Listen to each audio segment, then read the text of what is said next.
ಖರ್ಜೂರವನ್ನು ಹಾಲಲ್ಲಿ ನೆನೆಸಿ ಬಳಸೋದ್ರಿಂದ ನಮ್ಮ ಆರೋಗ್ಯದ ಮೇಲೆ ಏನೇನು ಪರಿಣಾಮ ಬೀರುತ್ತೆ ಗೊತ್ತಾ? ಈ ಮಾಹಿತಿನ ತಿಳ್ಕೊಬೇಕಂತ ಹೇಳಿದರೆ ಈ ವಿಡಿಯೋನ ಮಿಸ್ ಮಾಡದೆ ಕೊನೆ ತನಕ ನೋಡಿ. ಹಾಗೆ ನೀವಿನ್ನು ನನ್ನ ಚಾನಲ್ನ ಸಬ್ಸ್ಕ್ರೈಬ್ ಮಾಡಿಲ್ಲ ಅಂದರೆ ಪ್ಲೀಸ್ ಸಬ್ಸ್ಕ್ರೈಬ್ ಮಾಡಿ, ಹಾಗೆ ಪಕ್ಕದಲ್ಲಿರುವ ಬೆಲ್ ಐಕಾನ್ನ ಕ್ಲಿಕ್ ಮಾಡಿ. ಅನೇಕ ರೀತಿಯ ಡ್ರೈ ಫ್ರೂಟ್ಸ್ ನಮ್ಮ ಆರೋಗ್ಯಕ್ಕೆ ತುಂಬಾ ಮುಖ್ಯವಾಗಿ ಬೇಕಾಗಿರುತ್ತೆ ಅಲ್ವಾ? ಬೇರೆ ಬೇರೆ ರೀತಿಯ ಪೋಷಕಾಂಶಗಳನ್ನು ನಮ್ಮ ದೇಹಕ್ಕೆ ಒದಗಿಸ್ತವೆ. ಅದರಲ್ಲಿ ಮುಖ್ಯವಾದ್ದು ಅಂತ ಹೇಳಿದರೆ ಖರ್ಜೂರದಲ್ಲಿ ನಮಗೆಲ್ಲ ಗೊತ್ತಿರೋ ಹಾಗೆ ಕಬ್ಬಿಣ ಅಂಶ ಹೇರಳವಾಗಿ ಸಿಗುತ್ತೆ. ನಮ್ಮ ಆರೋಗ್ಯಕ್ಕೆ ತುಂಬಾ ಒಳ್ಳೆಯದಂತಲೇ ಹೇಳಬಹುದು. ಇನ್ನು ಹಾಲು ಕೂಡ ಹಾಗೆಯೇ ಅನೇಕ ರೀತಿಯ ಅಗತ್ಯವಾದ ಪೋಷಕಾಂಶಗಳನ್ನು ಒಳಗೊಂಡಿರುತ್ತೆ. ಸೊ ಹಾಲಲ್ಲಿ ಖರ್ಜೂರವನ್ನು ನೆನೆಸಿ ಬಳಸೋದ್ರಿಂದ ನಮಗೆ ಅನೇಕ ರೀತಿಯ ಆರೋಗ್ಯದ ಪ್ರಯೋಜನಗಳು ಸಿಗ್ತವೆ. ಅನೇಕ ರೀತಿಯ ಆರೋಗ್ಯ ಸಮಸ್ಯೆಗಳನ್ನು ದೂರ ಮಾಡ್ಕೊಳ್ಳೋದಕ್ಕೆ ಸಹಾಯ ಆಗುತ್ತೆ. ಇದರ ಬೆನಿಫಿಟ್ಸ್ ಹೇಳೋದಂತ ಹೇಳಿದರೆ, ಮೊದಲನೇದಾಗಿ ನಿದ್ರಾಹೀನತೆ ಸಮಸ್ಯೆ ಇರೋರಿಗೆ ತುಂಬಾ ಒಳ್ಳೆಯದಿದು. ತುಂಬ ಜನಕ್ಕೆ ಅನೇಕ ರೀತಿಯ ಸಮಸ್ಯೆಗಳಿಂದಾಗಿ ಅಥವಾ ಅನೇಕ ಕಾರಣಗಳಿಂದಾಗಿ ನಿದ್ದೆ ಬರೋದಿಲ್ಲ ರಾತ್ರಿ ಸರಿಯಾಗಿ, ಅಥವಾ ಮಿಡಲಲ್ಲಿ ಪದೇ ಪದೇ ಎಚ್ಚರ ಆಗ್ತಾ ಇರುತ್ತೆ.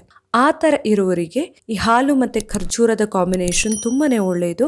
ರಾತ್ರಿ ಮಲಗುವ ಮುಂಚೆ ಹಾಲಲ್ಲಿ ನೆನೆಸಿದಂತಹ ಖರ್ಜೂರವನ್ನು ತಿನ್ನಬಹುದು, ಹಾಗೆಯೇ ಹಾಲನ್ನು ಕೂಡ ಕುಡಿಬಹುದು. ಇದರಿಂದಾಗಿ ನಿದ್ರಾಹೀನತೆ ಸಮಸ್ಯೆ ದೂರ ಆಗುತ್ತೆ.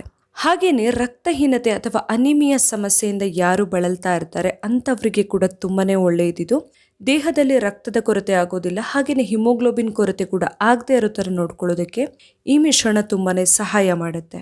ಇನ್ನು ತುಂಬ ಜನ ಇತ್ತೀಚೆಗೆ ಅನುಭವಿಸ್ತಾ ಇರುವಂತಹ ಒಂದು ಸಮಸ್ಯೆ ಅಂತ ಹೇಳಿದರೆ ಮಲಬದ್ಧತೆ ಅಥವಾ ಕಾನ್ಸ್ಟಿಪೇಷನ್. ಈ ಸಮಸ್ಯೆನ ದೂರ ಇಡೋದಕ್ಕೆ ಕೂಡ ಹಾಲು ಮತ್ತು ಖರ್ಜೂರ ತುಂಬಾ ಒಳ್ಳೆಯದು.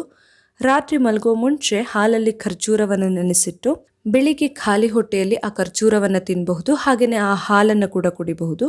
ಇದರಿಂದಾಗಿ ಮಲಬದ್ಧತೆ ಸಮಸ್ಯೆ ದೂರ ಆಗುತ್ತೆ. ಹಾಗೆಯೇ ಯಾರು ಅಧಿಕ ರಕ್ತದೊತ್ತಡ ಸಮಸ್ಯೆಯಿಂದ ಬಳಲ್ತಾ ಇರ್ತಾರೆ ಅಂಥವರಿಗೆ ಕೂಡ ತುಂಬಾ ಒಳ್ಳೆಯದಿದ್ದು ರಕ್ತದೊತ್ತಡವನ್ನು ನಿಯಂತ್ರಣದಲ್ಲಿ ಇರಿಸಿಕೊಳ್ಳೋದಕ್ಕೆ ಸಹಕಾರಿ. ಅದೇ ರೀತಿಯಲ್ಲಿ ನರಗಳ ದೌರ್ಬಲ್ಯ ಸಮಸ್ಯೆಯಿಂದ ಕೂಡ ತುಂಬ ಜನ ಬಳಲ್ತಾ ಇರ್ತಾರೆ ಅಲ್ವಾ? ಅಂಥವರಿಗೆ ಕೂಡ ತುಂಬಾ ಒಳ್ಳೆಯದಂತಲೇ ಹೇಳಬಹುದು ಈ ಮಿಶ್ರಣ.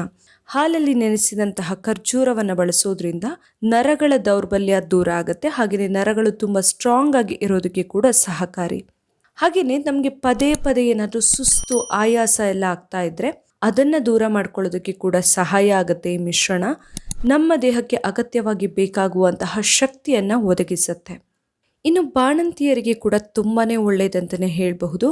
ಬಾಣಂತಿಯರಿಗೆ ಕೆಲವೊಬ್ಬರಿಗೆ ಎದೆ ಹಾಲು ತುಂಬಾ ಕಡಿಮೆ ಇರುತ್ತೆ ಅಲ್ವಾ? ಅಂಥವರು ಈ ಹಾಲು ಮತ್ತು ಖರ್ಜೂರದ ಮಿಶ್ರಣವನ್ನು ಬಳಸೋದ್ರಿಂದ ಎದೆ ಹಾಲು ಜಾಸ್ತಿ ಮಾಡ್ಕೊಳ್ಳೋದಕ್ಕೆ ಸಹಾಯ ಆಗುತ್ತೆ. ನೋಡಿದ್ರಲ್ವ, ಹಾಲಲ್ಲಿ ಖರ್ಜೂರವನ್ನು ನೆನೆಸಿ ಬಳಸೋದ್ರಿಂದ ಅಥವಾ ಹಾಲಿನ ಜೊತೆಯಲ್ಲಿ ಖರ್ಜೂರವನ್ನು ಸೇರಿಸಿ ನಾವು ಬಳಸೋದ್ರಿಂದ ನಮ್ಮ ಆರೋಗ್ಯದ ಮೇಲೆ ಏನೇನು ಪರಿಣಾಮ ಬೀರುತ್ತೆ ಅಂತ ಹೇಳಿ. ಈ ವಿಡಿಯೋ ಇಷ್ಟ ಆಗಿದ್ದರೆ ಲೈಕ್ ಮಾಡಿ, ಹಾಗೆ ಶೇರ್ ಮಾಡಿ. ನಾಳೆ ಇನ್ನೊಂದು ಹೊಸ ವಿಡಿಯೋದೊಂದಿಗೆ ಮತ್ತೆ ಬರ್ತೀನಿ. Thank you.